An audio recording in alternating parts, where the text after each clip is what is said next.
හැබැයි මෙහෙමයි. මේක මං කියනවා but මේ එක කවියකවත් තේරුම් මම පැහැදිලි කරන්නේ නැහැ. තම තමාගේ වලත්තකමේ ප්‍රමාණය අනුව තම තමන්ට මේක තේරෙයි. හරිද? කතාව තමයි එක්තරා ගොවි පවුල් දෙකක් තිබුණා. එක ගොවි පවුලක තරුණ ගොවි බිරිඳක් තරුණ ගොවි සැමියෙක් හිටියා. අනිත් එකේ හිටියේ වයසක මහලු ජෝඩුවක්.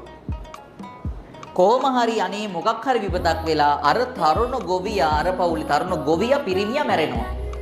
දැන් අර මේ පවුලේ තියෙන කුඹුරු වැඩ කටයුතු ටිකත් අරයා අඳේට අඳ ගොවියා කියලා කියන්නේ එයාට දීලා තියෙනවා. එයාට කොටසක් දෙනවා. එයා තමයි අර මහලු ගොවියා තමයි වැඩේ බලාගෙන යන්නේ. මේ මහලු නාගි ගොවියට හැඟීමක් පහළ වෙනවා මේ තරුණ ගොවි බිරිඳ ගැන. ඌට දැන් එකෙන්ම ගිහින් කියන්නත් බෑනේ. ඒ හින්දා ඌ නංගිව හම්බ වෙන්න ඇවිල්ලා වියන් යහාර්ථයෙන් වෙන කවියක් කියනවා. හොඳට අහගන්න වචන ටික. මම එකක්වත් පැහැදිලි කරන්නේ. ළඟට ගිහින් කියනවා අකලට පුරන් වන කුඹුරක් දකින්නකොට අඬ අතපය කකියනවා මං වගේ ගොවියෙකුට ආවෙමි කුඹුර අස්වද්දන හැඟුම පිට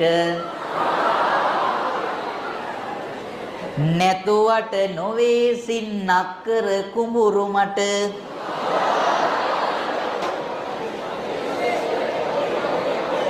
දැන් මේ ගොවි බිරිඳට තීරණ වැඩේ හරිද අනේ පළනාගියා යන්න කියලා එලවන්නත් බෑනේ මොකද උන්ගේ කුඹුරු වැඩ ටික කරන්නෙත් මූණි සූක්ෂම විදිහට ප්‍රතික්ෂේප කරන්නේ ගෑණි රිප්ලයි කවිය දෙනවා අරුවට තනිය හැට ඇදෙන්න ගෑණි මොකද්ද කියන්නේ මේ නාගි ගොවියට කියනවා අකලට පුරන් ඌවත්ලෝ දහම පිට අඳ ගොවියෙකුට හිමි නෑ මේ කුඹුරු වැට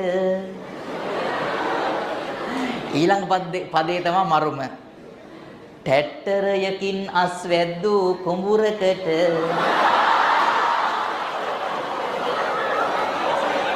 ඒකට එච්චර hina වෙන්න එපා පුතේ අන්තිම පදේ තමයි හොඳම මොකද්ද කියන්නේ ටැට්ටරයකින් අස් වැද්දූ කුඹුරකට නගුලක් අරන් විත්කල හැකිදේ කියලා හරිද අන්දන්නේ මම මේ කවියක් විතරයි කිව්වේ තේරිච්ච නැති ළමයි ළඟ යාළුවගෙන් අහගෙන ගෙදර යන ගමන් කතා කරා